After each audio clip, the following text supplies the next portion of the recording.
All right. Hi, everyone.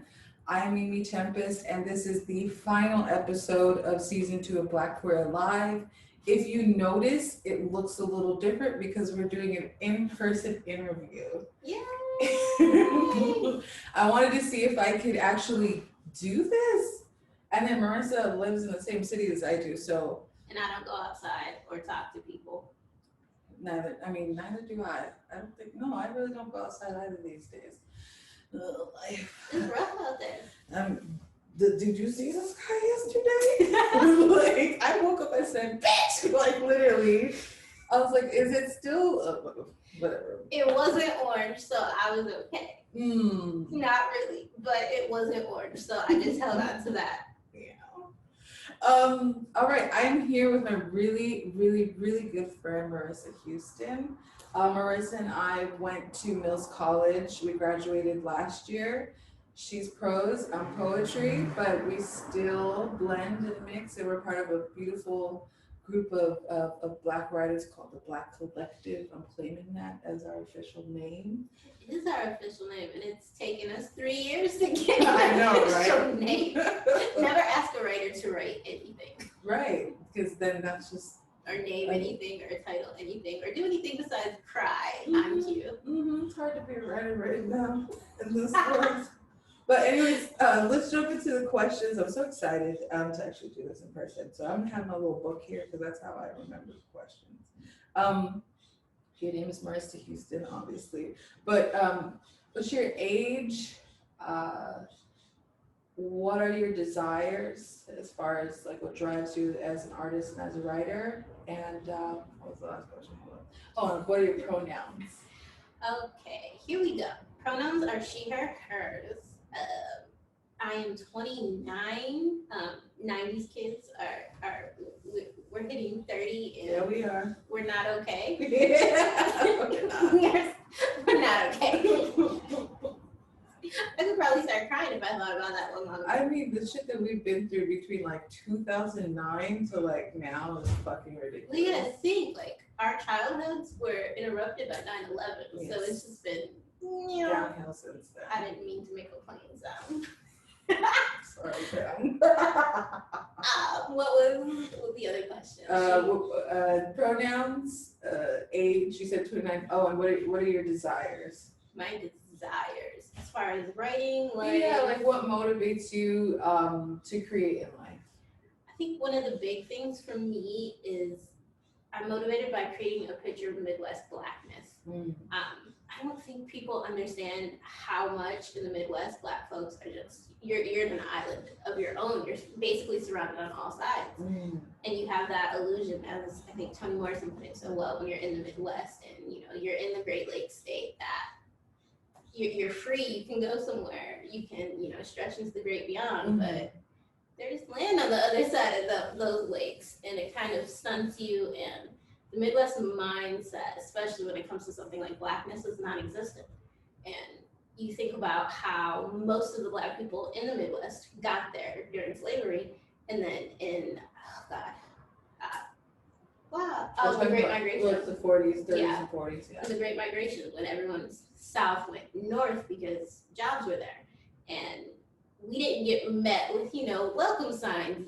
We got met with pitchforks and burnt down buildings and shoved into ghettos, and housing projects were created, and what's come out of it has been some of the most beautiful art to exist. I mean, we have Motown, we have Aretha Franklin. Which you talk about often. She talks about Motown all the time. I talk about Motown all the time because I worked there in high school. Well, not high school, the end of high school. And I worked there in 2009 when Michael Jackson died. So Hitsville was, it was jam-packed with like all of the Motown greats coming in. And you get painted that picture of Blackness, and then you have to realize that Berry Gordy had a very, very narrow, limited picture of Blackness. Because he wanted to keep... He was trying to sell records. Trying to sell records mostly to white people. I think people tend to forget that part about it. So he was very big on respectability politics, and that was, I tend to think that that's what shot Motown in the face. Bad analogy. What is the last? We did this thing at work where they're like, don't use war language. You didn't slay slay anything. Nothing was savage. And then I'm over there in the background like, but Rihanna's savage. Right. We're all savages. But definitely painting a picture of Midwestern Blackness is one of my main motivators. All of my writing and stories I create and characters I create in some shape or form will be from the Midwest. Even Ohio, I'm from Michigan, so of course Michigan and Ohio. Don't let Dwayne and Darius hear that. That'll be fine. I know Marissa's like, bring it on. Come at me. I'm 2 feet tall. I don't care. Can't do anything to me that I haven't done to myself at this point. Oh Lord. What are you working on? Like, what is your current project if you feel comfortable talking about that? Sure. I am a prose writer and a screenwriter, and I'm currently working with a writer at Grey's to help build my own pilot TV show. Grey's Anatomy. Gotcha. To help build a TV show and a pilot, and she's been great at motivating me and keeping me on task.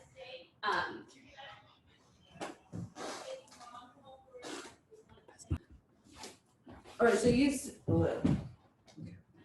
that you were working with folks from Grey's Anatomy on screenwriting. Tell me about that. Yeah, she's a writer at Grey's Anatomy, and I was connected to her through an initiative by Hollywood here called Raise the Percentage, which is about getting more Black writers into TV shows and into Hollywood, because clearly they're missing, and in just about every institution, educational, entertainment, sports, unless you're talking about basketball, Black folks are missing. And I got partnered with Jess, and she's amazing. She's a sweetheart. She definitely motivates me. And she was the one who suggested I write a pilot for a TV show. So I did an undergrad screenwriting, and coming back to it post-graduate school has been interesting, just because you realize that when you're not working when you haven't worked in a medium that you were fluent in so long, that one, you're mad at yourself for not being able to remember the things that you were taught, and two, you just feel a sense of pressure because it's something you've already done, but it's a bone that you need to reawaken. Like it's like your leg is falling asleep, and you're trying just to gotta wake it up. So for that project, it's about a woman whose husband passes away. Actually doesn't pass away. He is unfortunately killed, and I hate using the south side of Chicago as like this example of violence. Of violence, But a backdrop. Yeah, as a backdrop. But he's killed by someone from the south side, and it actually turns out to be this kid, and Elise is her name. She starts drinking heavily afterwards, and she has her daughter taken away by her in-laws. Oh shit. Yeah. Does the state take them away, or does the in-laws come and take the baby? I'm done in the story. This is why I love her. I like all the details. No, it's an agreement between the state, Elise, and her in-laws that in order to get her daughter back full-time, her in-laws are awarded temporary custody, that she has to complete a 12-step program and an in-treatment rehabilitation program. And so the series begins with her getting out of the in-treatment program and setting up her 90 days. The ideal is there's 90 meetings in 90 days, and by the end of those 90 days, you're supposed to be quote unquote fully sober. That's not, no. No. I used to work at a mental health treatment facility. It doesn't work like that. It doesn't work. Sobriety is a zigzag, not like a straight shot. Exactly, and it's much like grief, where you go away from it and then you come back to it. You go away from it, you come back to it. You feel like you survived this thing, and then the next day you're in bed completely lost because you have no control over it. Even though when you're fighting for that control. So the first season, as I'm plotting it out, I'm currently taking a class on specifically television writing, since I was a feature film writer. I'm using this idea of 90 meetings in 90 days, and how she's trying to force herself into these 90 meetings in 90 days while also dealing with integrating herself back into the life that she was pulled out of without her husband by her side. That is very interesting. I like that. I like that conceptually. It's something being taken away from you, and instead of you giving the space to like react in a human way, there's all these forces that are telling you, be okay, be okay. And you have to think about it. She's a Black woman. I only write Black characters. Sorry, white people. I am half of a white. You don't have to say sorry on this damn platform. Exactly. I don't have to say sorry. No. The whole world is white. We just live in it. Right. But it's the idea of Black women are always supposed to be okay, no matter what. We have this superhuman strength. Yes. And we just don't. So how does a Black woman who is caged in by this idea of the superhuman Black woman cope with grief, cope with loss, cope with an addiction that she got by the grief and the loss? Right. Damn. I'm ready for this. I want to watch it on Sunday. I mean, today. Every Sunday night on HBO, y'all. Marissa Houston. Hopefully. I am planning on submitting it to film fellowships. I am on like 4 hours of sleep, y'all. I ain't gonna lie. And I have this big ass cup of coffee next to me that is. And it doesn't help that I am a morning bird. Like no, she is such a morning bird. We used to co-teach at Bret Hart Middle School, and every morning she just pulled up like, "You ready?" I am, man. I wake up with the sun. I look like the Blues Brothers at the end of the movie where they're just sitting there with glasses on, and they've been chased through all of Chicago, and they're just like, "Huh, we're here now." Yeah, when the sun is up, I'm ready for the world. And I'm a night owl. And Mia is a night owl and a morning person, and I don't understand it. Maybe it's the musician. It's gotta be the musician. I don't know what it is. I survive on like 6 hours of sleep. That's all I need in my life. And I have a feeling the older I get, it's gonna be less and less. That's why when people ask me, how do you get all this shit done? I don't sleep. Like I don't need it. I don't need it. I need very few. I have a very regimented schedule and I stick to it. So, who are your favorite Black film writers and filmmakers, screenwriters and filmmakers right now? Misha Green. Mm-hmm. She is at the top of the list, and she's been at the top of the list for a while now. When she did Underground, I absolutely loved her because Underground was good. That show was amazing in the fact that Misha Green uses history to guide you through the atrocities that the United States as a country has done, and she's also exposing you to parts of history that you didn't know existed. Mm-hmm. I know one of the things that she talked about Underground were Maroons. And I don't know, I didn't know Maroons even existed in the US. I don't remember that. They're established, like small established groups that runaway slaves created. Okay. And since the rebellion against chattel slavery in the US was like squashed completely by absolute brutal violence, which is interesting because, you know, it's slavery, so it's already brutal and violent. But post Nat Turner's rebellion, the hammer came down even heavier. I can only imagine. They're like, these Negroes getting ready to uprise, right? Exactly, but you gotta laugh sometimes. Laugh to keep the ground. Right. But in Underground, she talked about the Maroons. Most people didn't know that Black people were slave catchers. Oh, I mean, we see that today. I mean, not necessarily. Talking about you, Candace. Exactly. I mean, and Kanye West to an extent, but we're not gonna go there. I was gonna leave Kanye alone because that. You know, I love Kanye. Yeah, exactly. But that, you know, he's a slave catcher in some capacity. That whole show, Christianity, is like another example of that. Exactly. But you know, letting us know that Black people were also slave catchers, that one of the most notorious slave catchers was a white woman, which completely fits the narrative of white womanhood and the daughter of Confederacy. Mm-hmm. I can't remember the woman's name off the top of my head right now, but it's that brutality of white women and their complacency in slavery that Misha has the ability to bring out repeatedly in all of her stuff. Like in Underground, it was the white woman slave catcher. In Lovecraft Country, it's Christina Braithwaite, the witch that goes back and forth between being a woman and a man. Yeah, exactly. But that's Misha. Do you want to jump into Lovecraft really quick? We can definitely jump into Lovecraft really quick because I've been trying to unpack that show since it started, and every time I'm like, I got it. Misha's like, bitch, you thought. So every time I watch that show, I'm always texting Marissa because I'm like, what the fuck is going on? I love the magic that's going on. I think Journey Smollett is running circles around everyone in that cast. That's just my opinion. She's been running circles around her cast for a while. Yeah. Did you ever watch Eve's by You? I did, and she was just amazing. And she was like 9. Yeah. She's someone I feel that should get more of her flowers in these times. I will throw a whole bouquet at her.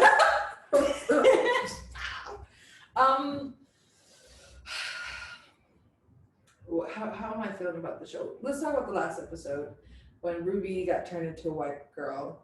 What was your take on that moment from a screenwriter's perspective? From a screenwriter's perspective, screenwriting is such a collaboration. When you're writing a book, a novel, it's you and the pages in front of you, and then you and your writing group. That's it. And you can easily say yes or no to your writing group, and you can hold on to those 3,000 symbols that you put into the book, and even though your writing group is like, bitch, why? It's still yours, and you really don't get another set of eyes on it until you start submitting it to places. And then your reviews come out, and then your audience starts talking about it. That's it. It's more of the author is talking to the reader who's reading it at that moment. With screenwriting, it's a collaboration.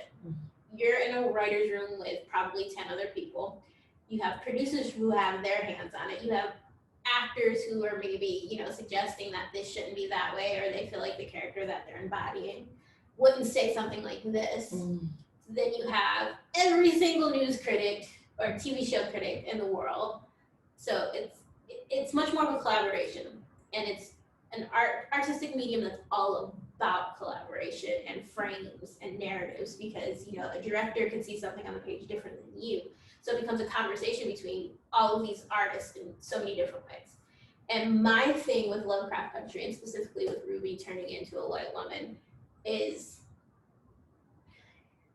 Christina made that comment about how you want to be us and we want to be you. I don't think I've ever woke up in the morning and said, I wish I was white. Not me neither. And I really don't know any Black person who has ever said that. I will say, in the span of the interviews that I've had for Black.Queer.Alive, I've had 2 people that say, I used to want to be white. And but it was at a time in their lives where their expression or fullness into identity just wasn't really, it just wasn't expressed to its full capacity. It wasn't really comprehended.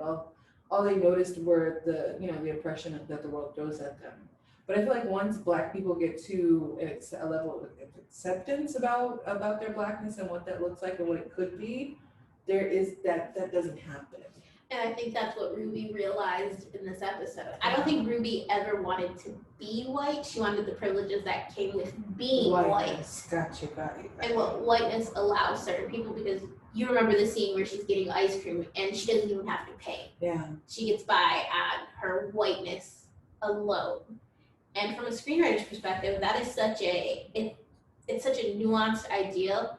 And screenwriting is all about bare bones. You don't do a lot of, description, a lot of flowery language, a lot of prose. You put down what is absolutely necessary to move the story along. That's one of the things that I tend to prefer screenwriting over prose writing. But what you're doing when you do that, and when you're working with a show that is such a psychological mindfuck as Lovecraft Country, you have to have a faith in your actors to bring that through. And the actress, I don't know her name. I probably will know it soon. She did a wonderful job. Ruby? Yeah. Such a beautiful Nigerian. I think she's Nigerian. She's gorgeous. And I think she's Nigerian British, and she's just her eyes. Oh my God. And just the softness of her. It just illuminates. I don't know how to describe it. She is someone where, when white girl shows up and sits down next to her, that I'd be like, excuse me, I was sitting here, stay away from our Nubian queen. Putting on my white girl. Yep. Okay. Let me put on my little tap hat. I just excuse me, white devil. Yeah. Back up. Last thing about that episode that I particularly did not like. So The she, no, the ending was cool. I'm like, yeah, stab his ass, sure. Like he deserves that. That's like the least you could do. I did not like that her treatment towards the Black woman that was working there did not change. Like she used her lack of experience and how she got the job against her versus realizing that this is a whole structure that pits, both of them together. So even her white privilege, her treatment towards another Black person didn't change. And that's what I didn't like as far as the writing went with that episode.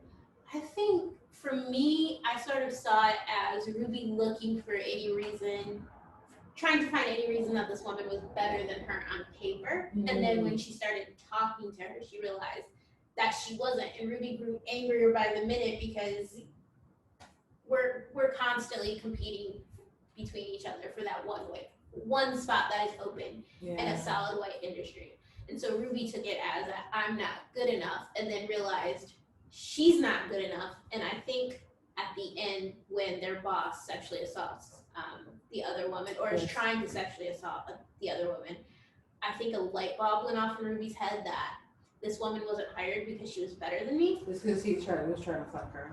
Yeah. She was hired to be sexually assaulted, essentially. And I think for Ruby, she realized that could have been her. I see now. See, this is why I talk to you about this show. I know, and I'm awful at answering my text messages, but I didn't watch the show until it's Sunday. I watched it like Thursday night and was like, oh, it's Aretha! And I still text you. I'll be like 3, 4, 5 text messages, and you'll get back to me later. I'll be like, cool. The thing I found difficult about that episode was the father's sort of awakening as a queer person. If he hadn't killed the two-spirited woman in the episode prior, that would have been so much sweeter. And I guess we have to like reconcile with that as an audience, that this man could that through his inability to accept his queerness, he enacts his violence against a two-spirited person. So like when he was finally in that moment, that Moses Sumney song was so gorgeous on top of that episode. I mean, on top of that scene. It was just beautifully done. The lighting, the direction, the acting. He said maybe one word. He said only one word the entire episode, and that was gone. As if he, oh God, I gotta watch this shit again. Yeah, when his son asked him, even though I don't think that's his son, y'all. When his son asked him. You think the uncle is his daddy? I think the uncle is his daddy. I clocked that. I love the uncle. I'm like, they killed the uncle! You can't bring Courtney Vance in for one damn, 1, 2, 3 episodes and then just kill him off? I don't know. I know y'all got something back here. Yeah, exactly. But what I was saying is, that moment wasn't sweet for me. Like as a Black and queer person watching this, fictional Black and queer person kind of step into himself, it wasn't sweet for me because he enacted this violence against this indigenous two-spirited person, and it's like that, having that in the back of your mind just made that episode or that scene just not. That's the one thing I wonder in regards to what Lovecraft Country is trying to say, because they give you so much complexity. And then they follow it up with this moment of trying to examine it and hold these two scenes, or these two people, or these two sides of one person at the same time. Like Ruby, I know you didn't mind the like I'm gonna stab him in his ass moment. Yeah, I didn't care about. I mean, I was like, oh okay, yeah. For me, it was horribly graphic to watch and horrific, and I think that was the point of it, and the point of a lot of Lovecraft Country is the brutality of the violence, and looking at how this institution of white supremacy makes each person who thinks that they're not touched by it or don't want to come to terms with how they're touched by it, they're turned into these just brutally violent people at all times. But for me, as someone who had just finished I May Destroy You, oh God, that show is so fucking good. Following it up with the Ruby episode, I couldn't hold that in my head at the same time as, the Ruby that I've grown to love, who's like trying to make it, and she thinks that the whole adage of twice as good is gonna work for her. And then she turns around and just expresses this horribly violent act but she does it on suggestion from the white woman. That contradiction. Yep, and that's the same thing with the dad for me, is he's, as a queer Black person, watching that scene where he hurts the two-spirited woman, and then watching him an episode later try to come to terms with his own queerness, it makes me wonder how much violence against queer people is from other queer people. Oh, well, let's jump into that.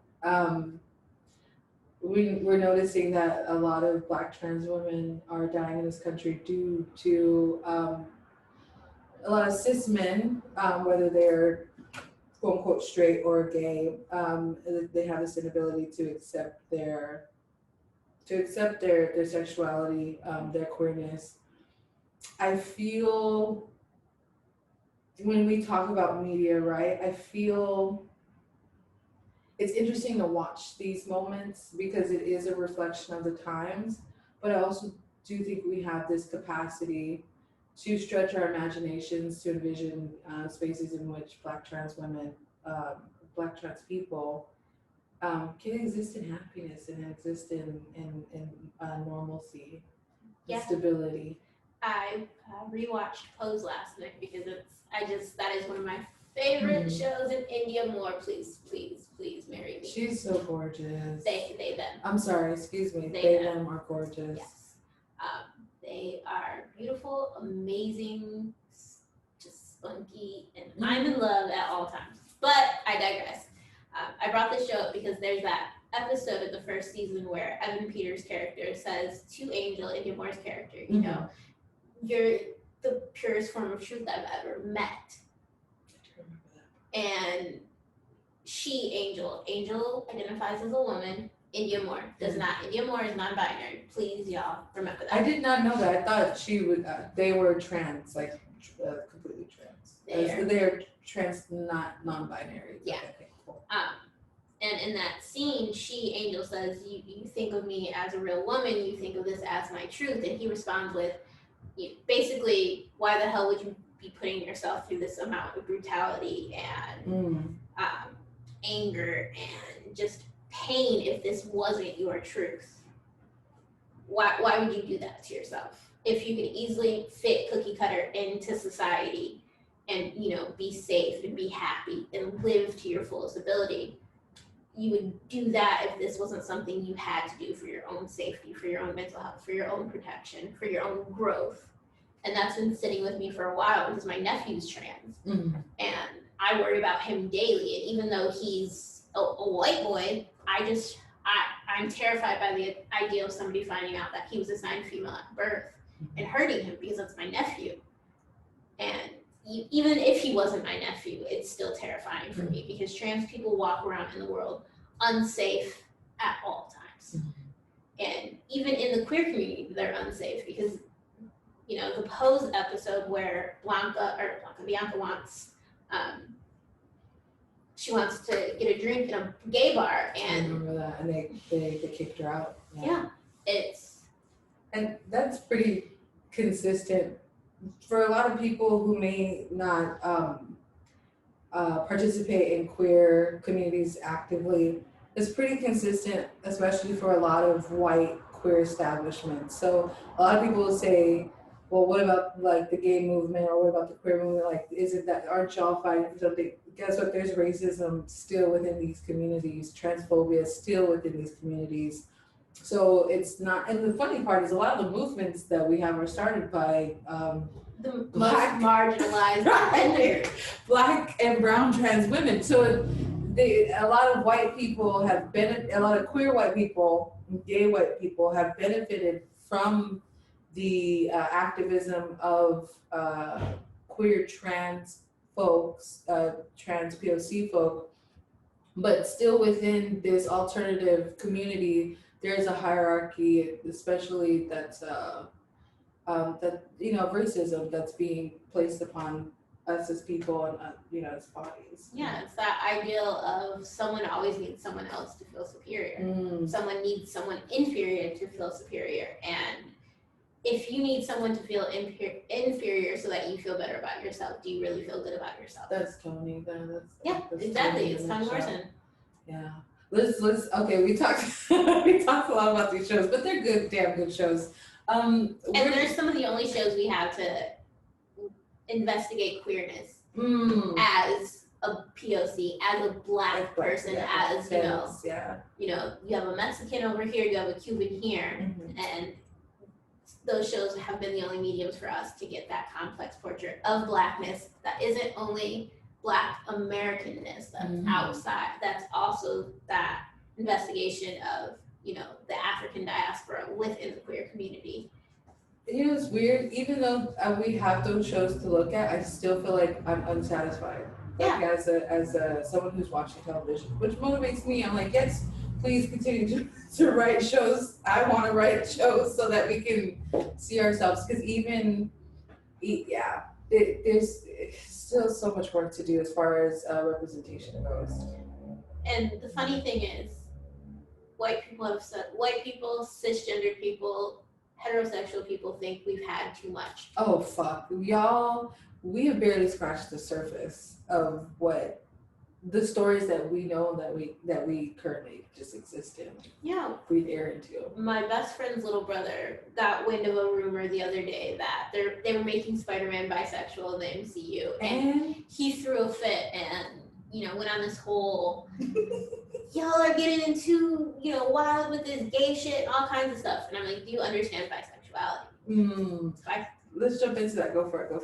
Bisexuality is not either or. And it's not being overtly sexual, and you don't want to fuck everyone. I don't understand how people jump to that idea. It's like when a straight man sits down next to a gay man and is like crossing their legs and covering up. Yeah, because you're assuming that the gay man is attracted to you because you're a man. Because you're a man, and then they get offended when you're not attracted. Yeah. It's like, you know what? Y'all think we got problems? Y'all need Ayana Van Zant, Jesus, whoever you pray to, whoever you talk to, whoever you pray to, like hit them up because you clearly have some either self-esteem issues or whether you have too much self-esteem or like confidence and it's turned into cockiness. But my best friend's brother did throw a fit about the bisexuality piece, which was funny for me to sit and watch because I've known this kid since he was born, actually. Holy shit, I'm old. Sorry, he just turned like 20 or 21. And he's mad about that? Yeah, he's mad about it. Exactly. Why are you mad? You're mad at the prospect of Spider-Man maybe kissing another man? Spider-Man's not real, my dude. He's not. I'm sorry to say. And in an imagination, he can be a bisexual person. Exactly. But bisexuality is this thing because I am bisexual. I am bisexual, pansexual. Bisexual, pansexual. Definitely. I've sat down and gone through that term, bisexual, pansexual. I put both. I feel like on paper I'm bisexual, like in practice I'm pansexual. Yeah, I think people have asked like what's the biggest difference, and I mean gender, like what gender? Yeah, people are non-binary. So pansexual would probably fall under the non-binary. I'm not big with labels, and I don't know why I'm trying to like do this. But I guess I'll go with bisexual, pansexual. And growing up, I don't want to say my mother was homophobic. I think for my mom, it was more of that this didn't exist when I was growing up, and I would have to. It did exist. My uncle is gay. Like it definitely existed for you growing up.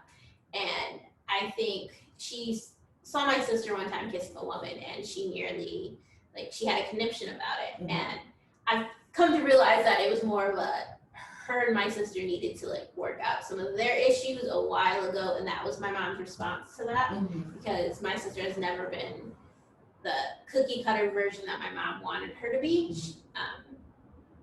And I think that comes by virtue of just my sister inheriting a lot of the mental health issues that we had in my family, and then my mom not knowing how to raise my sister because my mom was so young. Yeah, she was only 15, 16 when she had my sister.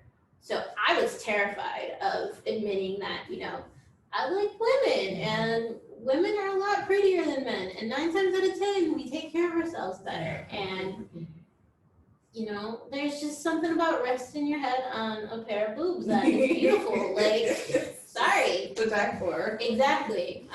So I was terrified of saying anything to my mom, and my mom picked up on it on her own. And she asked me one day about it, and I finally had to say, and if I do like women, and how did she react later in her life to you versus what for your sister? Well, I think I was about 22 when I told my mom, because I started dating a woman, and I felt bad because she had asked me several times, like, will I ever get to meet any of your family? And I'm like, bruh.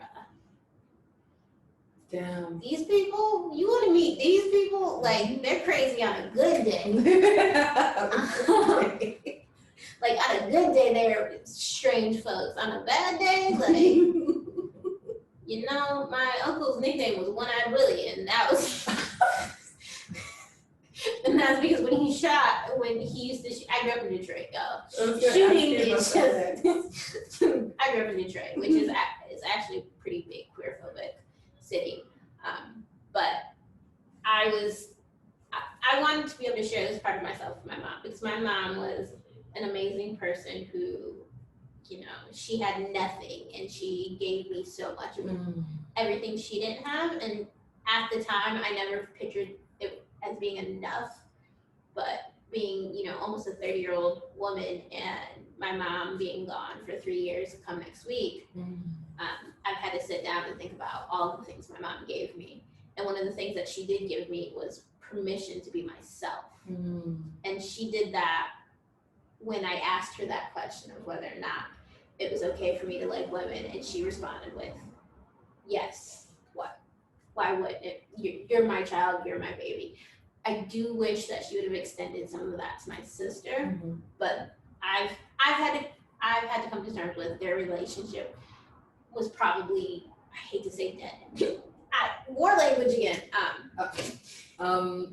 Probably ended long before I was able to understand what was happening between the two of them. But my mom gave me permission to be myself in every way that counted. And one of the other things she gave me was the realization that I was a Black woman. I was gonna ask, well, let's jump around with the questions. When's the first time you realized you were Black?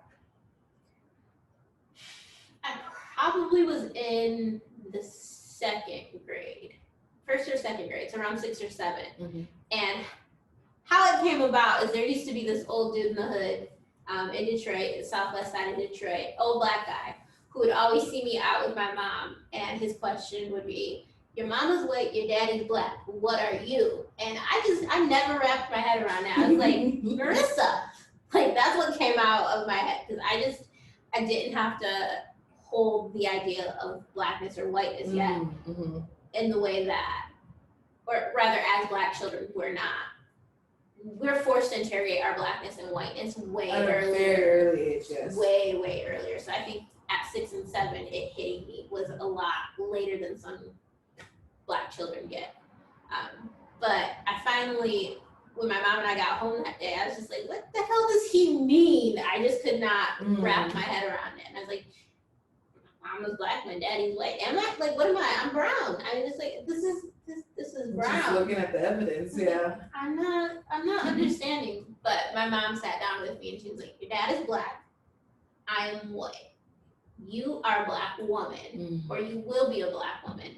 And I don't know how to teach you, you know, womanhood because I'm in white womanhood, basically. And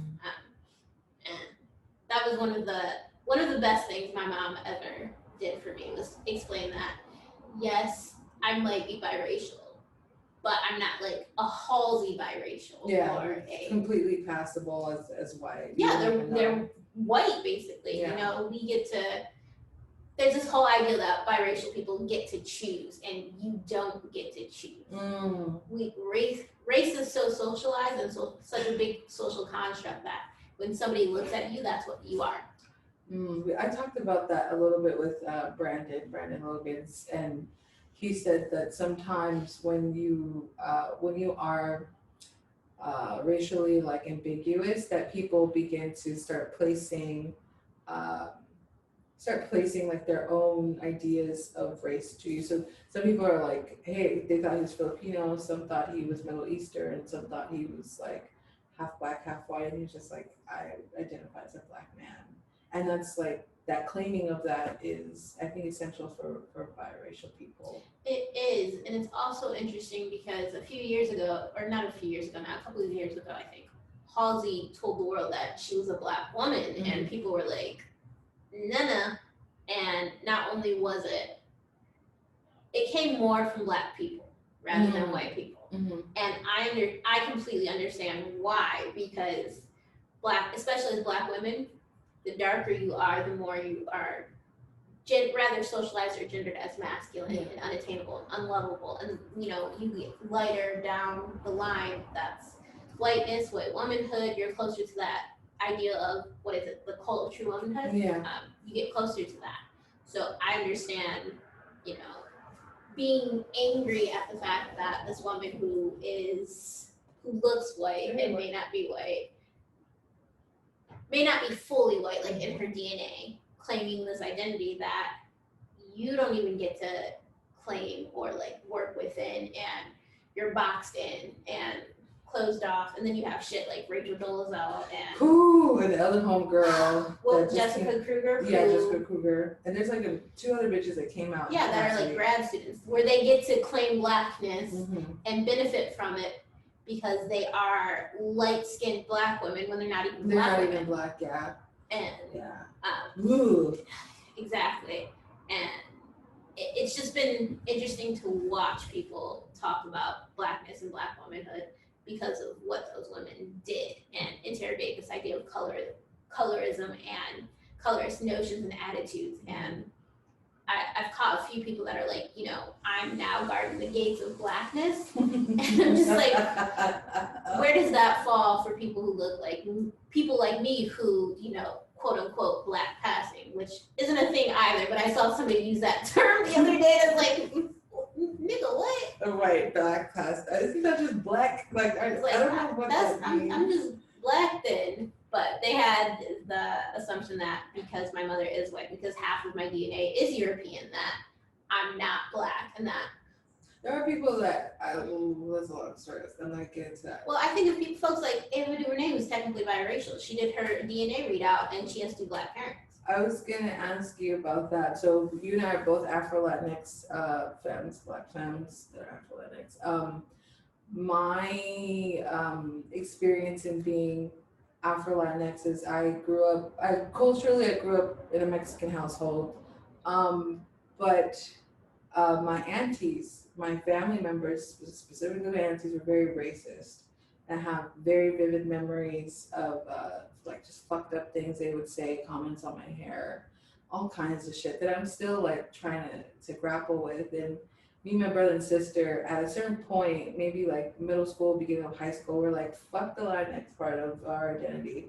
We're not even accepted into this community that we have grown up into. Like, my mom is fluent in Spanish. I go to my grandma's house to watch novelas, like cook, all this bullshit. But it was like, at a certain point, it's like, I'm not Afro-Latinx, I'm black. Yeah. What is your experience of being an Afro-Latinx person? I'm black. Okay. At the end of the day, it's that capital BLACK, period. And that came about because my dad was darker than Wesley Snipes, black man from Cuba.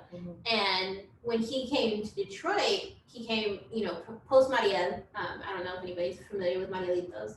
And Mariel is the boat lift in Cuba. And when, the United States tried to be smart asses and got into an argument with Cuba, and this was when the fall of, the Soviet Union started happening. Yeah. Was it late 80s? Yeah, early 80s to late 80s. The United States made an announcement that anybody who wants to jump on the boat could come through, and then Fidel said, "Get the fuck out of here." I remember that. Not only did he say, "Get the fuck out of here," he started rounding up Cuba's most quote unquote unwanted. And putting them on the bus and sending them to the US. He opened the prisons in Cuba. Like he's like, we're not sending our best, we're sending our worst. Long story short, that's how my daddy got here. Don't know what he did. Have no idea what he did. And he never answered, never asked. My both of my parents passed away. So he was on that boat. But when he got to Miami, it was all white Cubans who fled Cuba when Castro took power because they were afraid of their social status being ripped away from them. You know, and those are your Marco Rubios, your Ted Cruzes, like those people. You know, that's all Miami is when it comes to Cubans. So my dad was like, I'm not staying here with you shitty ass people who stepped on me in Cuba. You're not gonna step on me in the United States. So he was like, I'm going where there's black people. And you know, he showed up in Detroit and was like, oh, these are real black folk, huh? And you know, he already knew Spanish. He was sort of fostered by, he sort of became fostered by a black family and a black woman. So, you know, at the end of the day, he was a black man. And this was in a lot of response to not only the white Cubans in Miami, but the Mexicans in Detroit. And, you know, they would talk about him in Spanish and not know that he's fluent in Spanish. Exactly. So he was just like, I'm not fucking with y'all. I'm preserving my space, my energy, and there are other black people here for me. Wow. And I sort of followed behind him in that ideology. Like, I can understand Spanish just fine. I haven't spoken it in so long that I always fuck it up, but speak Spanish. And matter of fact, yesterday I got into an argument with, please someone stop me from arguing in Facebook. I was like, wait, what's happening? Argument. But there was this Latinx woman who, you know, insists on calling herself Hispanic.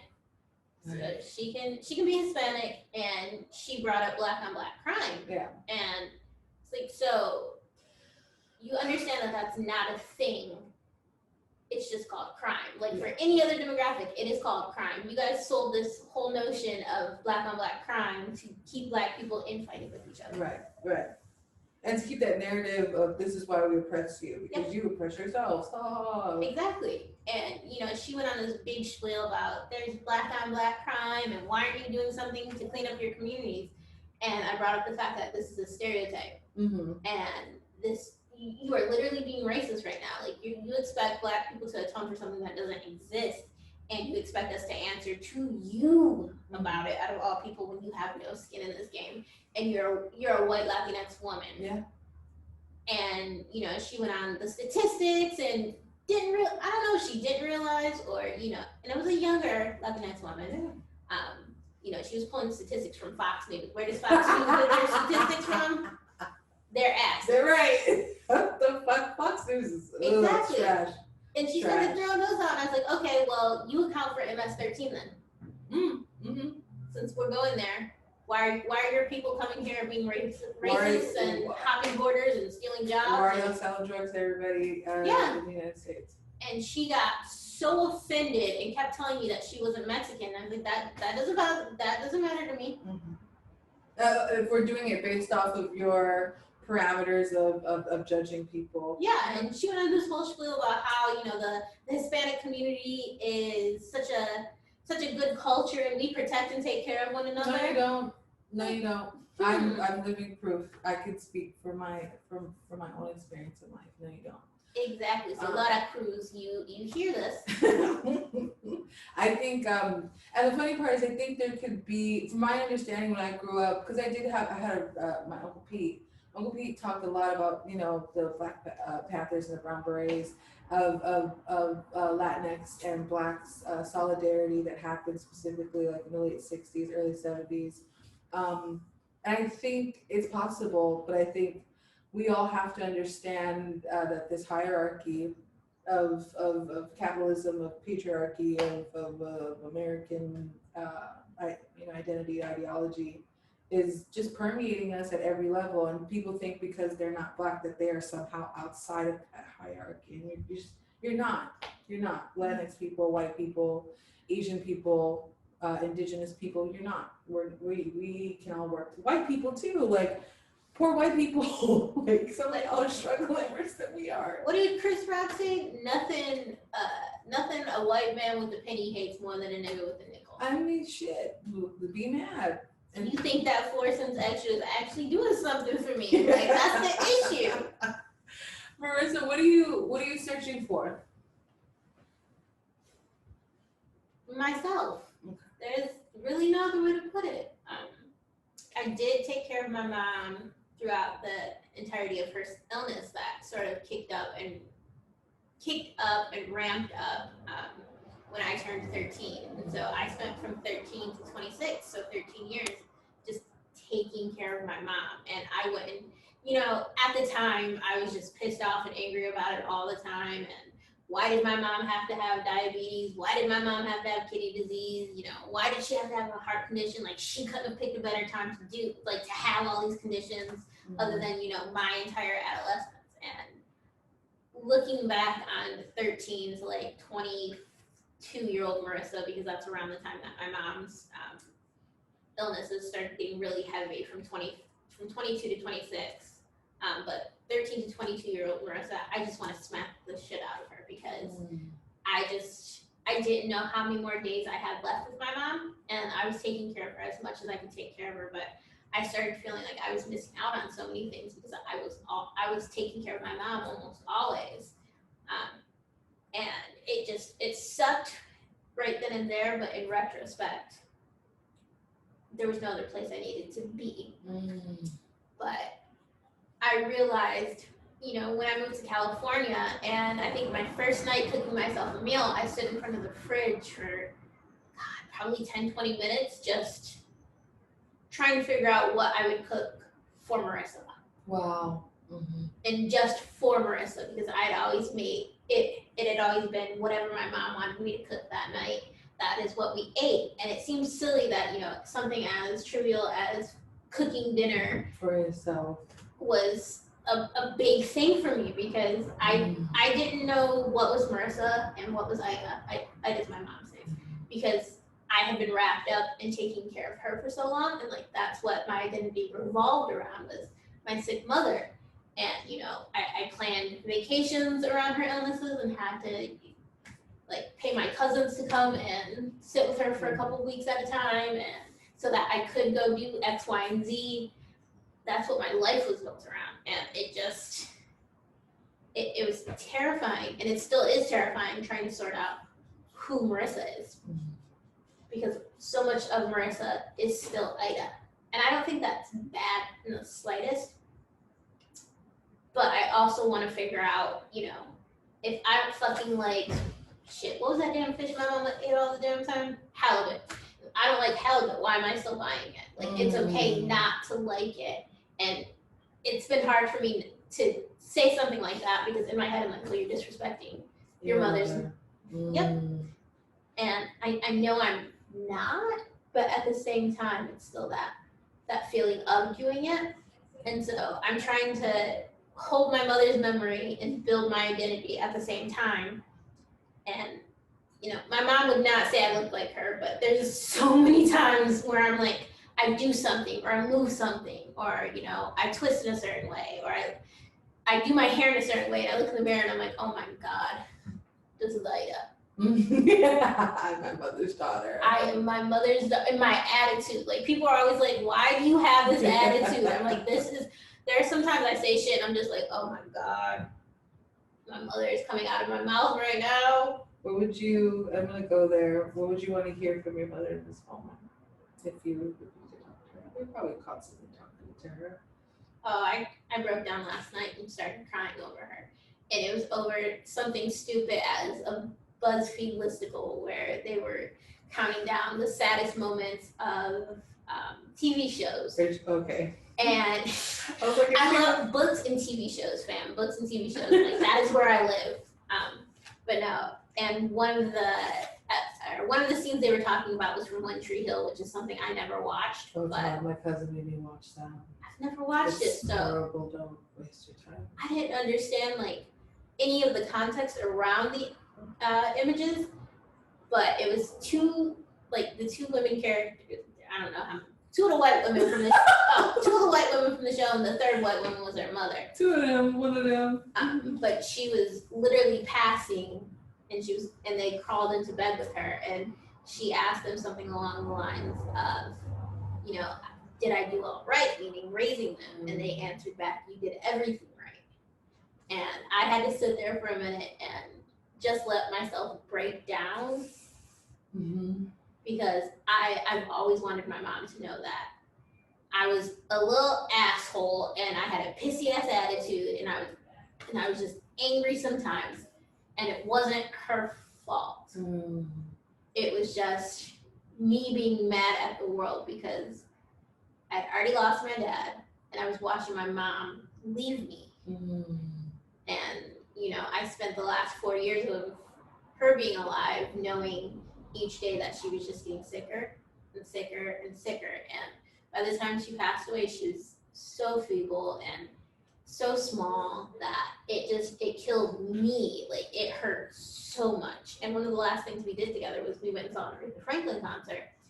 And that was the first concert I'd ever been to when I was like 5 years old, 1995, 4 years old, Michigan State Fair.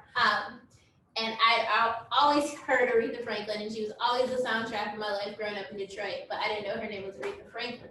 I only knew her as the chain lady. Okay. Chain fools. Chain. So my mom took me to see her at the Michigan State Fair. I was like, it's the chain. Like, I was melting down. Like, you know how kids, you know, melt down about Baby Sharks or the Wiggles or whatever, Dots and stuff, and whatever's going on in like little kids' minds now. Like, that was me with Aretha Franklin.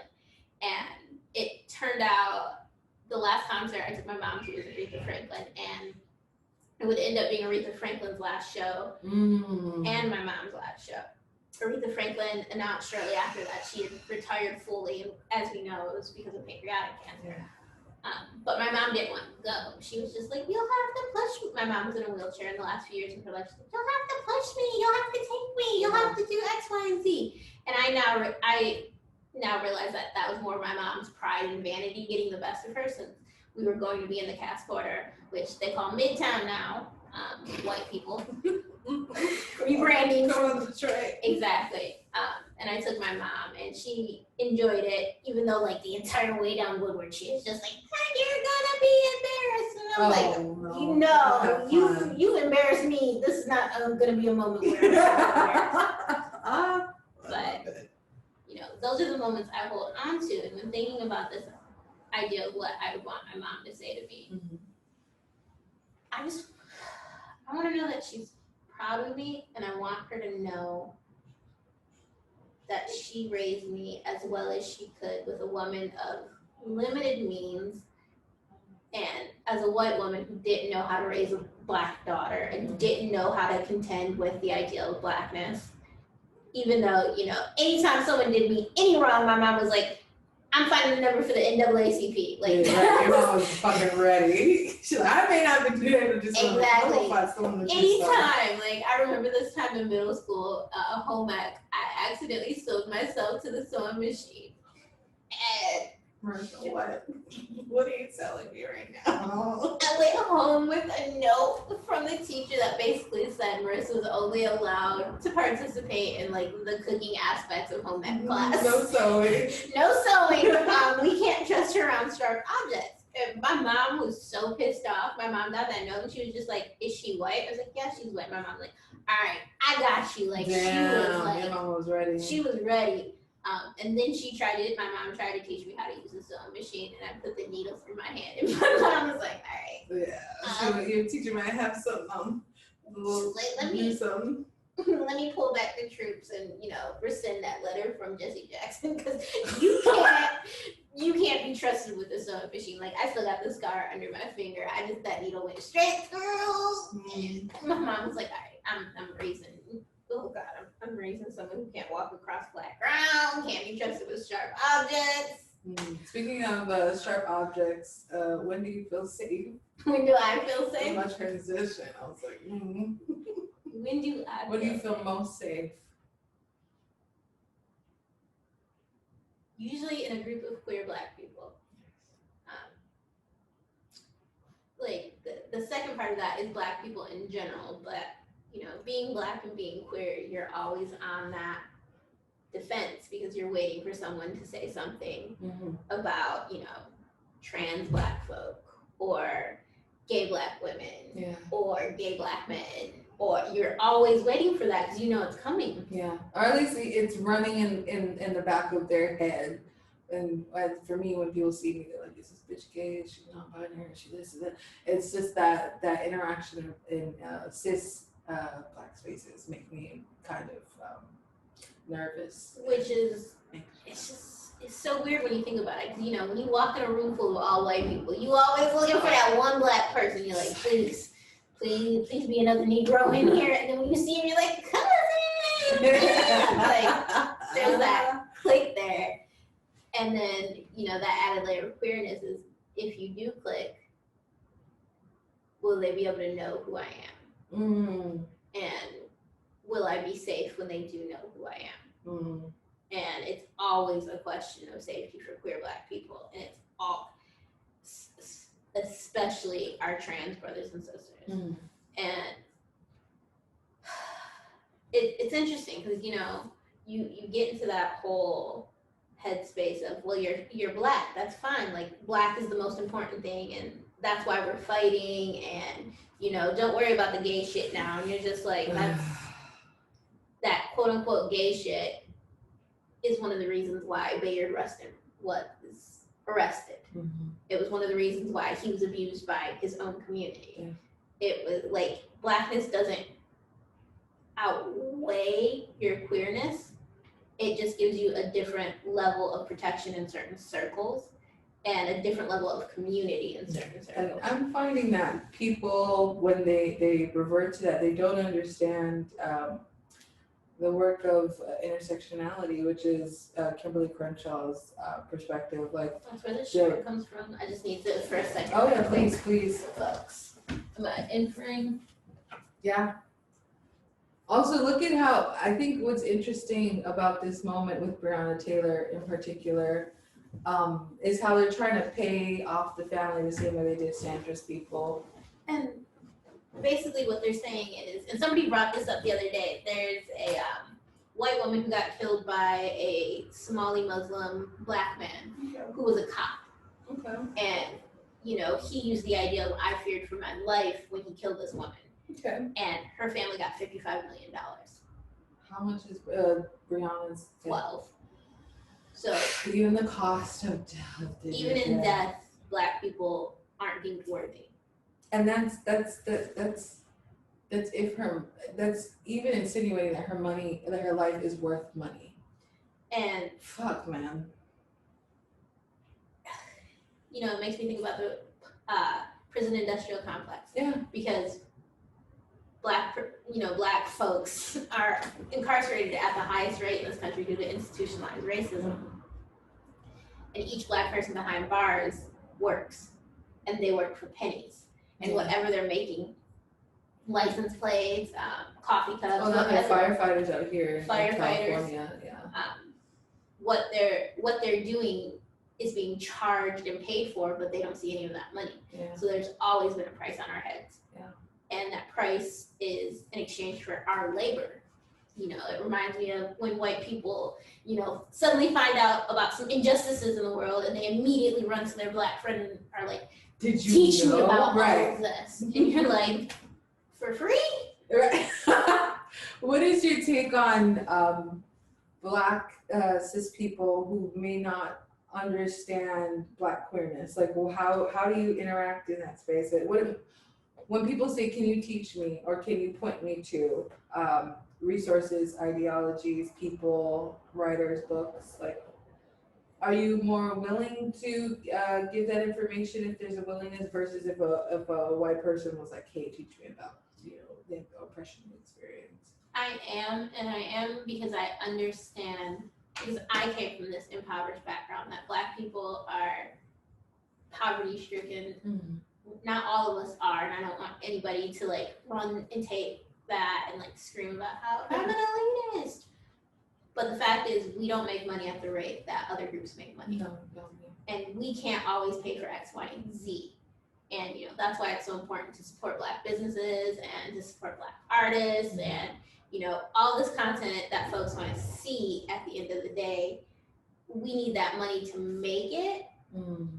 But when it comes to other Black people asking me, and if they're coming with love and they're coming with light and they're coming with a willingness, like a general interest, yeah, I'm willing to do that exchange in resources and information, because that is something that we need to do as a community more. I think we when we were on that call with Tango a couple of months back, and we talked about resource sharing, and that resource sharing. you know, each person has a place in the movement, and sometimes your place in the movement is suggesting books. I've always suggested books, and I've always said, especially when it comes to organization, I'm gonna talk to you about the activism and organizing.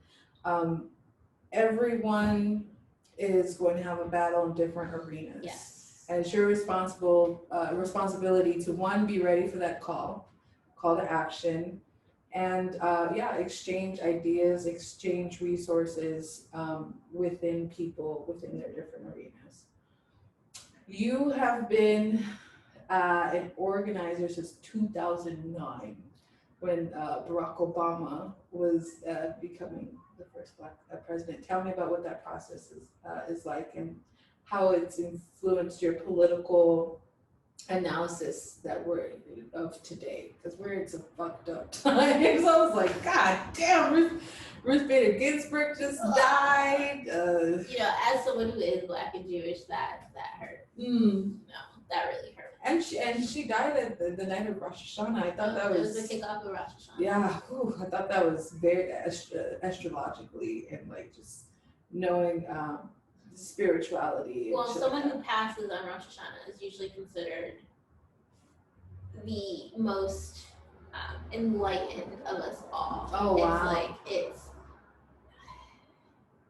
It's strange, because Jewish people, we technically don't have a heaven, in the idea that people think about, heaven as a pearly gates, pie in the sky, God's up there somewhere. We have sort of, and I hate calling it purgatory, but purgatory is the closest thing I can think of, where, you kind of, your spirit kind of exists between life and death in a safe space, and it's existing there until you're brought back to your body and returned to your body by the Messiah. And then that moment when the Messiah returns and you're basically reawakened, that's, I guess, heaven.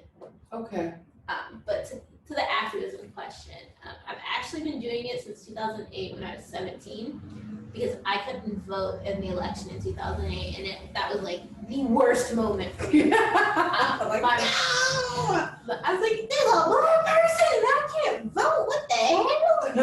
This is ghetto. Ooh, child. But no, I remember my mom she was an absent ballotee voter since I could remember, because of her illnesses. And I remember my mom bringing her ballot home and me like standing over her shoulder, and I knew everything on the ballot, like the measures, the local election, and my mom was just sitting there like, what the hell? Your mom was like, what? I think I overwhelmed my mom in like all of the ways, but like not all of the stereotypical ways that teenage rebellion does, like a hyper nerd. Exactly. Right, and my mom was like, you're badass, smoking in the girls' room type of kid growing up, and that was not me. So she was just like, be normal, fight with me over weed or something. Right. No, she just got a kid that's like, give me that ballot. But it started in 2008 when I went to an Obama rally in Detroit, and I couldn't vote. I was super upset by the fact that I couldn't vote. And I asked one of his campaign folks, what I could do as a 17-year-old. And they were like, why aren't you organizing? Why aren't you talking? Like, just because you can't vote doesn't mean that we don't need your voice. Like, we need your voice. And I think that was sort of a moment for me in my head where I was like,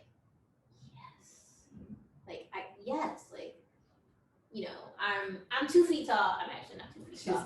I'm 5'2". So she's at the shorter end of the spectrum. I am at the shorter end of the spectrum. I'm 5'2", and growing up, I was that quiet, tiny person, basically. And the idea of owning my voice had never come to me before. And it was a terrifying thing to think of, and also an empowering thing to think of. And, you know, at 17, I hopped on calls and, you know, it was before text messaging and like robotext. So I was like literally calling people. And I hate talking on the phone still to this day. And you would get people who would like cuss you out. It was just always a give and take. But basically that moment was the moment where I was like, I can affect actual change. And when he won, I just remember crying because it was a damn good day. It was a damn good day. And, you know, he riled all of the volunteers in every single state together and did a call. And like, he was just like, we went, like, he was crying. And it was one of those things where I was just super excited as a 17-year-old kid. And, you know, it felt like the Martin moment where we finally made it to the mountaintop to sit alongside him. And we finally got there. And then, you know, the more you watch the administration and some of the things that we let him get away with because he was a Black man and we didn't want to, you know. There's the reality of Obama, and there's the iconography of Obama. That's why I split it up in my head. Exactly. You know, he was drones, right?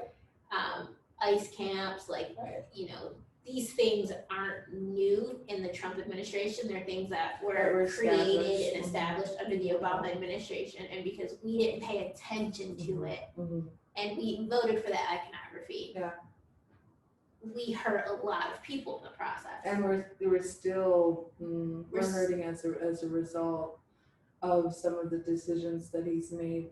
What is your take on our continued fall from grace with the current political posh that we're in? The fact that people don't realize that, one, it's a response to globalism, two, it's a response to neoliberalism, and three, it's a response to a Black man being in a position of power and people thinking that he was doing special things for Black people. No, he wasn't. And he did not in the slightest. He created like housing laws that did affect us in a good way, but it wasn't just for us. Yeah, it's for everybody. I don't understand why, especially white people who look at Obama's presidency and think he was only the president for Black people. Like, how do you hold that ideal in your head and then reconcile that ideal with the idea of like, we've had all of these white men as presidents. So you're telling me that all of these white men have only been president of white people? And they've only done things for white people? I mean, the answer is yes. But the fact that Obama had that capacity. It's that cognitive dissonance, which is entirely what is going on right now, where, you know, it's that whole white people are like, you called me white, that's oppression. That's, you know, affirmative acid. Exactly. And it's at every level of government right now. It's at your local levels, it's at your state levels, it's at your national levels. And as somebody who's organized on the local level and who is organized on the state level, and the organizing on the state level was a governor's campaign for Michigan that I worked on a couple of years ago, and it was for an Arab Muslim man who was Egyptian, and, you know, on paper, had his name not been Abdul Saeed, people probably would have been like, this dude's amazing. He's a doctor, he was a Rhodes Scholar, he went to Oxford, he went to the University of Michigan. Like, all of these things would have been beautiful had he been, you know, a white, blonde hair, blue-eyed man. He'd been. And it was watching people in the state of Michigan respond to his candidacy. And some people were so excited and responded with such an open heart. And then you went to places like Howell, Michigan, or Fraser, Michigan, where, you know, the Grand Wizard of the KKK in Michigan lives. Like, you went to those places and the response was so insidious and so violent and just so...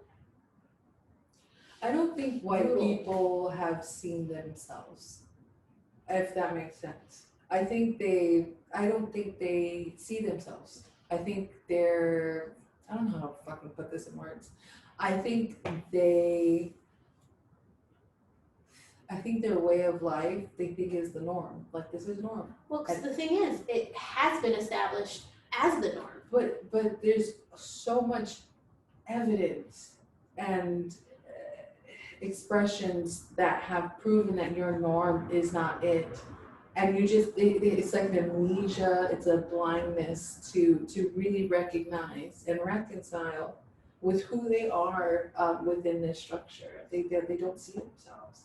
And Every time you hold, every time you hold up that mirror, they're like, no, that's not me. That's not me. Right. And I donated money to Black Lives Matter. Black lives do matter, but also my life matters. Like, motherfucker, dude, are you not listening right now? Like, no, they're not. And they think racism is something as simple as calling someone a nigger. That's where racism is. Oh yeah, but in their minds, yeah. That's it. That's literally it for them. I didn't call no one a nigger. And you're just sitting there like, but you just called somebody a welfare Aunt Jemima, like, right. Okay. Which is nigger adjacent. Yeah. And the thing that I am reminded about by white folks, since white folks are half of my family, is that they see racism as proximity. Okay. If they have a black neighbor, they can't be racist. If they lived in a black neighborhood, they can't be racist. If, they have a niece who is black, they can't be racist. Like, it's proximity to them. It's proximity and it's one word. And that's it. Yeah. I feel like white people have the most healing to do in this country. They do. And most. That just brings me back to Ruby in Lovecraft Country in the last episode, where she was telling Tamara that white people have a whole slew of issues that we can't even imagine. And the thing is, we can see those issues. They can't. Yeah. So it's not that we can't imagine them, it's we see them clear as day. They can't see them or refuse to see them. Yeah, to acknowledge. Last question on the political stuff. What is your take on Biden-Harris 2020? Y'all, if Angela Davis can vote for Biden,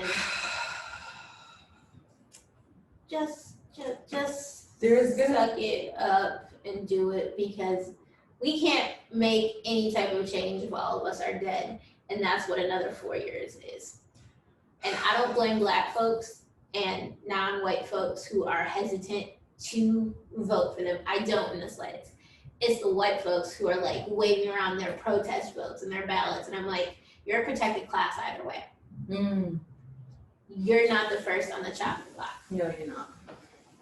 But also, under this current administration, we are seeing biowarfare. Like, literally, the earth is waging war on us. Yeah. I mean, the sky was, we went like 3-4 days without seeing the sun. Yeah. So even it's hard to grasp. If we don't kill each other, Gaia is like, bitch.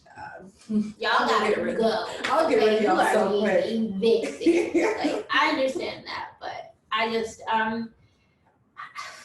I do not want to vote for Biden. I don't. Nor Harris. And luckily enough for us, we're in California, which is a solidly blue state. But for folks in Oklahoma and Michigan and Ohio and Florida that think a protest vote for or writing in Kanye West is going to change anything, you're sentencing people to death. Yeah. I have this joke. I said the same people that voted for Harambe in 2016 are voting for Kanye in 2020. And I know that there's like some weird like black innuendos, but I feel like it's telling of this country. Anyways. I was going to say, I had a black dude tell me he was voting for Kanye West because, what did he say? He was voting for Kanye West because nothing has ever changed under any politicians. Okay, well, that's not true. No. And then I asked him, I was like, so what exactly about Kanye's platform works for me? And his question, what is a platform? My nigga, go away. I was like, please, just don't vote. Just don't vote. And this is coming from the biggest Kanye West fan in the world. Kanye West is my favorite rapper. In no way in motherfucking hell would he ever get my vote. Like, I literally just looked at this Negro and was like, please don't vote. Just stop talking. Just don't. You'll have the same impact either way. If you could talk to your 12-year-old, sorry, that black man. If you could talk to your, right, goodbye. to your 12-year-old self. You could talk to your 12-year-old self. What would you tell them? What would you tell her?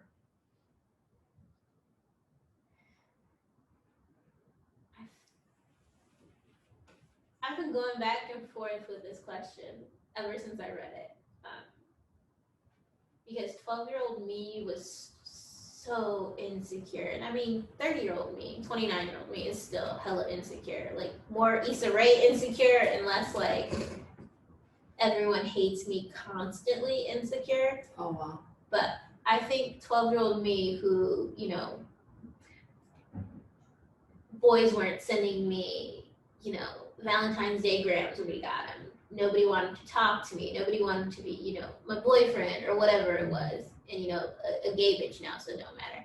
But I think the part of that hurt me the most was that I went to predominantly Latinx schools and predominantly like white Latinx or indigenous Latinx schools. And I still didn't, you know, we just had this conversation. You don't fit in when you look a certain way. Mm-hmm. And, you know, all the, like, the little black boys would always gravitate towards, like, the quote-unquote, you know, exotic Latina girls. And it would always hurt at the end of the day. And it hurt a lot. And, you know, I used to internalize that and think, what about me is so hideous? And then as I've gotten older, I've started to realize that, you know, black men's fascination, as somebody who is literally the product of a black man's infatuation with a white woman, I've slowly had to come to grips with, that's not my problem, that's their problem, and that's their issue, that they've internalized these ideas of white beauty and like who's respectable and who's good enough to date and like who won't have an attitude or want to be a single mother or want to be the quote unquote man of the house. That's not on me, that's on them. Yeah. And that's something that they need to deal with. And 12-year-old me who is, you know, internalizing all of that and thinking that no one would ever like me and no one would ever want to deal with me, I'd say to her that that's not your problem. Okay. Like, at the end of the day, fuck them. Okay. Like, literally, because they're creating, unfortunately enough, 9 times out of 10, they're creating children who will be a product of that. Yeah. And, you know, it's that idea of black men who only date white women because they want a mixed daughter. And when the mixed daughter ends up looking like me, she's still a black woman. Yeah. And you're telling her she's not good enough. Yeah. And so she's going to take that ideal, internalize it, and turn around and fuck around with a dude who hits her or disrespects her in any other way because you were the first person to disrespect her. And it's slowly come to me that that's not my problem. And that 12-year-old me needs to stop worrying about why no one looks at me and thinks I'm pretty as a black girl. That's not your issue, Marissa. Well, I think you're pretty, Marissa. I think you're beautiful too. But it's a heavy thing for me to think about. But about this idea of being lovable, from your peers, from boys. It's heavy. Never do anything for a man. Oh no. Never. And this goes to like all my LGBTQIA folks. No. If you two gay men, don't change your entire lives for each other. Yeah, no. It won't ever play out in your favor. Oh, you'll be so focused on being this person that you think that they want them to be, that they want you to be, that you're gonna forget who you are. Or if you don't know who you are, you'll never be able to establish that. Yeah. What do you want to hear from your 6-year-old self? I'm gonna say it again, so don't cry again. Okay. Wait, I cried. Ooh. Okay. Go ahead. Besides 6-year-old me just being a badass bitch. Yes. And hopefully being, you know, something akin to Shonda Rhimes or whoever is out there. More of like an Ava DuVernay meets Shonda Rhimes. Bad bitch. With some Lynn Shelton thrown in because. Ooh, shoulders with the little shoulders. I love shoulders. But I need 6-year-old me to be able to tell me that whatever I did, I did it my way, and that was sort of the epitome of my mother, and that's how she functioned. Like there were so many things that I'm just like, you can't do that, and she's just over there like, watch me, and I'm just like, oh, okay. And I think I've picked up on that part of my mom, but I'm still afraid to express it, and I'm working on it. So when I'm in 30 more years, if the planet hasn't swallowed us whole, or just flung us into the sun, because we deserve it at this point. Slingshot. She's just like, fuck you. I just wanted her to be able to say that whatever she did it her way, and she didn't work within people's expectations on who she was or who she should be. And she didn't look at other people's limitations as her own, because that's one of the interesting things about how we function in this world is if somebody feels like they're caged in or boxed in, they're trying to do that to somebody else. Yeah. Because they don't know how to get out of their own box. It's that, I hate using that crab in the barrel mentality. It is, though. But it's a thing. It's another repercussion of the structure that we live in. Exactly.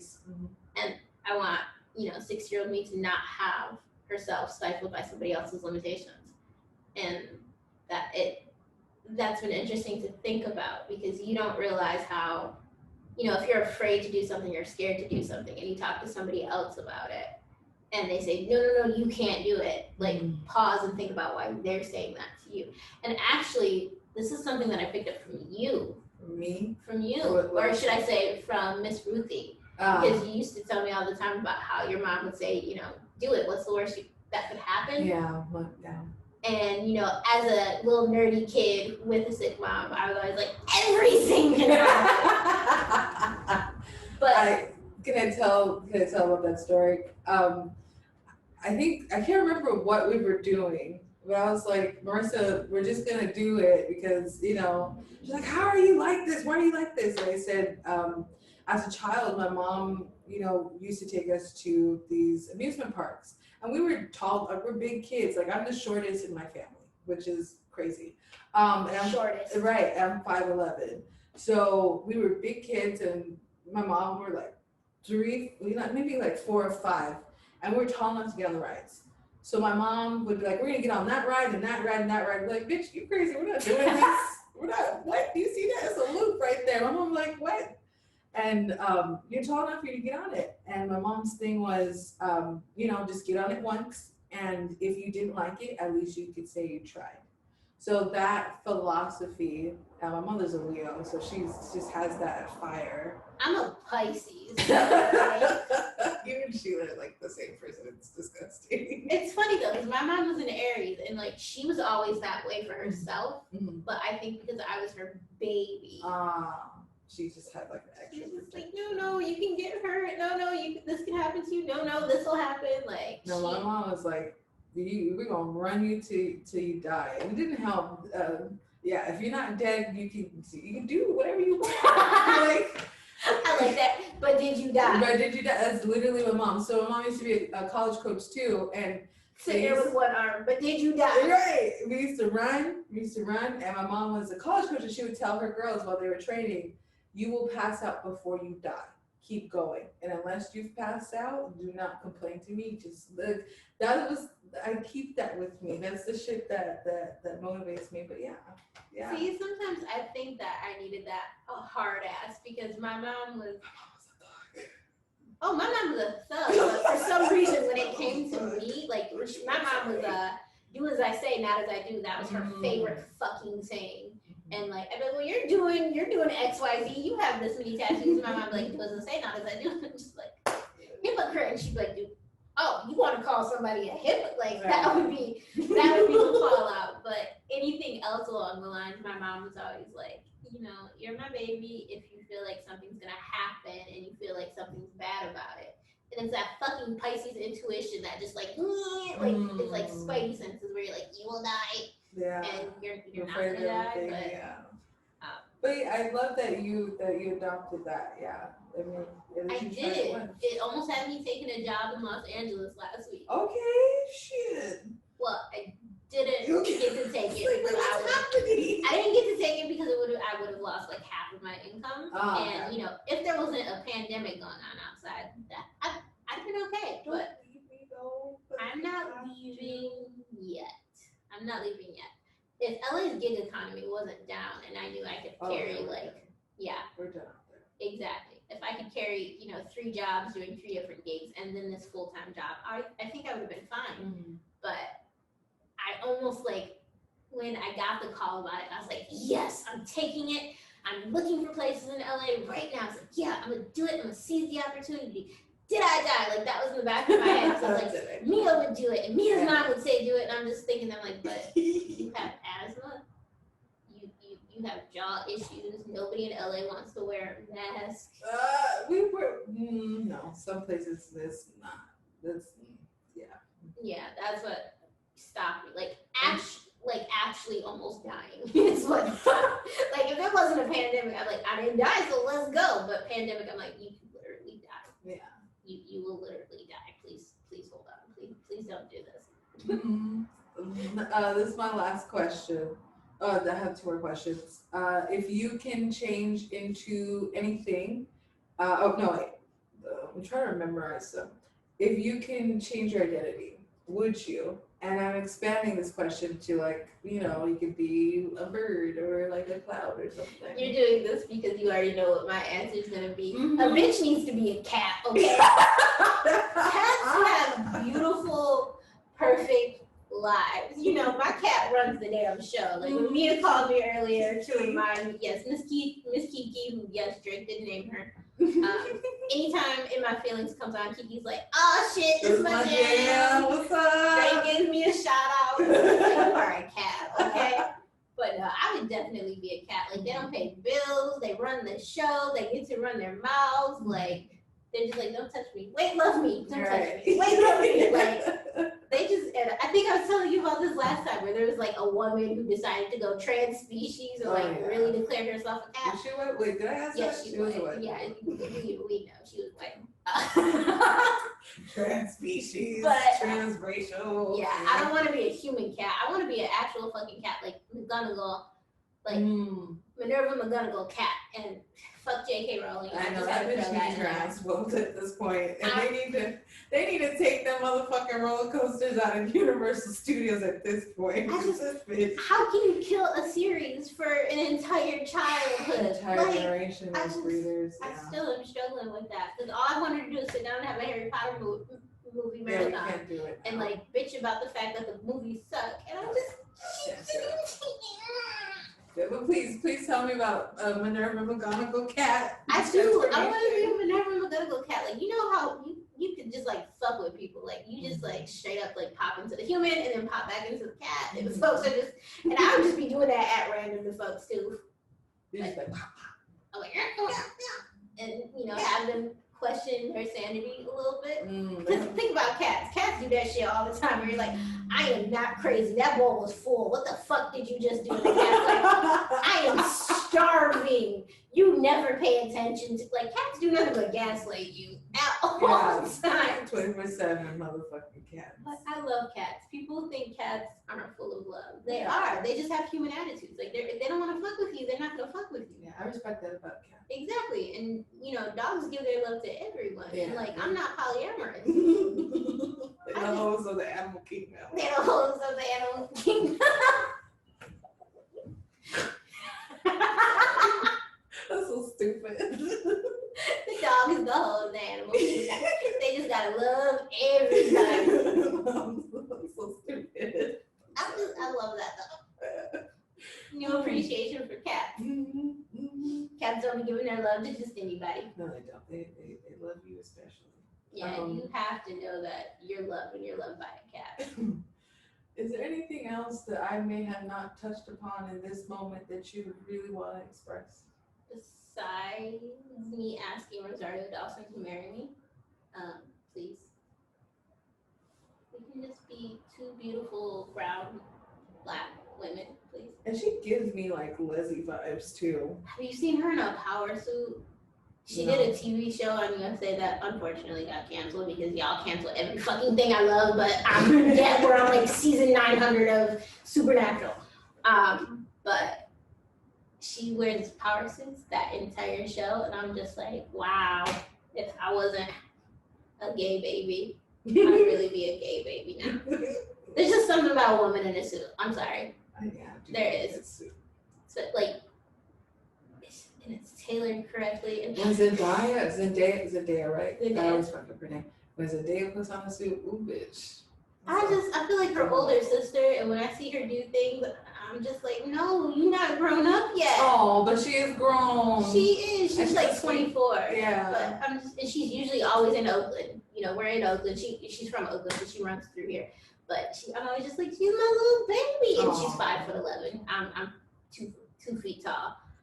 5'2", but my attitude's 7'2". He knows that. It is. I'm like, but no, anything else. I need the people.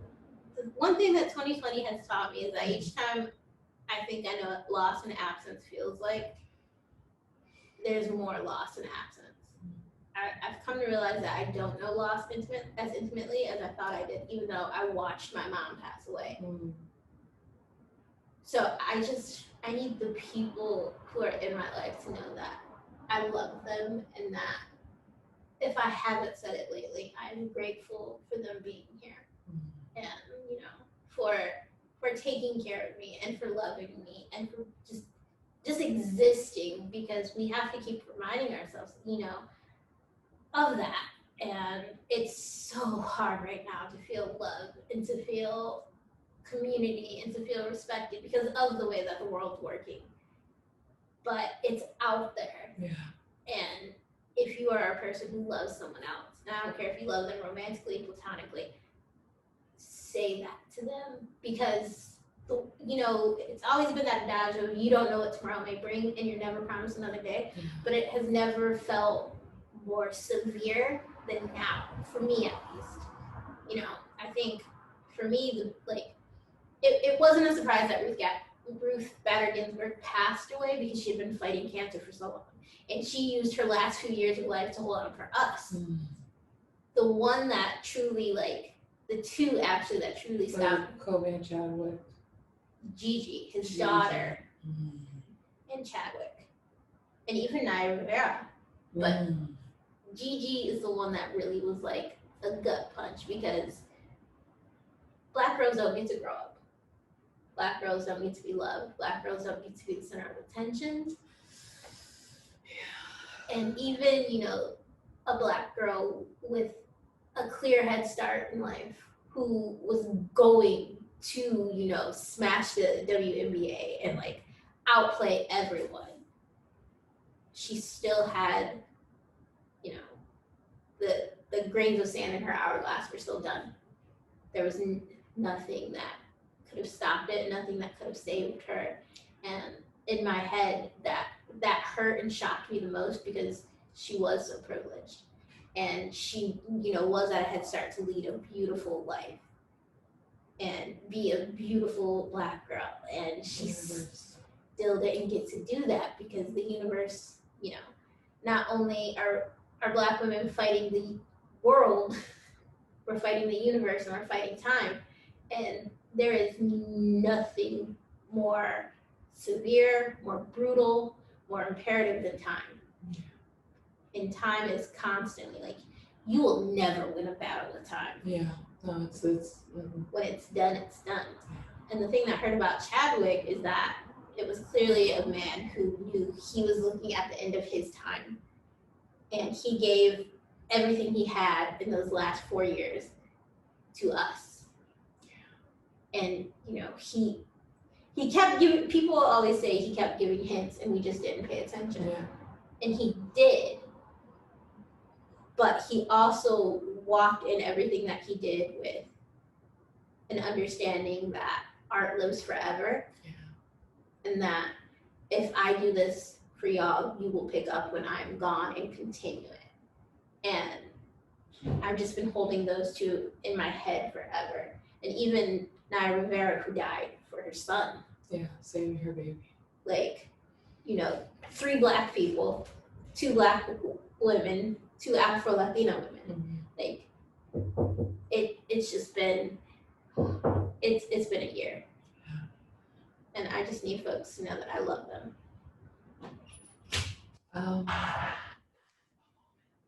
You guys know. Okay. I want to thank you for holding space with me, and I want to express to you in this moment that I love you. And I'm so appreciative of all the beautiful memories that we have, all the moments, all the craziness. A bitch with body glitter. Yeah. Okay, last story before we end this. So last Halloween, she was supposed to be Darden, I was supposed to be Jane. But then I found this very glittery suit, talk about power suits, and I was like, bitch, I'm gonna be a wizard. So I came to my Halloween party / reading / gathering, and in a damn church. At a church, yes, it was On at a Halloween. church. Bitch, I'm that bitch. Okay, we gonna summon up the spirits. So we came, and I said, Marissa, I'm so sorry. Marissa, I was drunk. Marissa, I'm sorry. Marissa, I'm sorry. And Marissa turned around and looked at me and said, you're just a bitch with body glitter. And I said, this bitch. My mouth has always been reckless. It's especially reckless for me. I'm just saying. It's because I know a tourist can take it. Oh yeah, it's all jokes and love here. It is all jokes and love. Mm-hmm. Even when I'm just like, the fuck? It's still jokes and love. It's that Aquarius moon connection. We just can't. Mm-hmm. And we're both aqua moons. We are aqua moons. Mm-hmm. I'm a water air sign, and you are an earth air. Mm-hmm. Thank you, Marissa. I love you. I love you too. And thank you, every single person who has tuned into every single episode of Black.Queer.Alive. I'm officially done with season 2. If you would like to be a part of season 3, which I probably won't do until early next year, please send an email at mimi.tempestt@gmail.com. Or you could DM me at the Goddess Mimi, or just Mimi, Goddess Mimi on Instagram, or Mimi Tempestt on Twitter. This is my love letter. Talk about love. This is my love letter to you all, and it's been a very inspirational time. I feel called to do this work and to connect with Black and queer people that I love so much. So thank you all. Have a good one.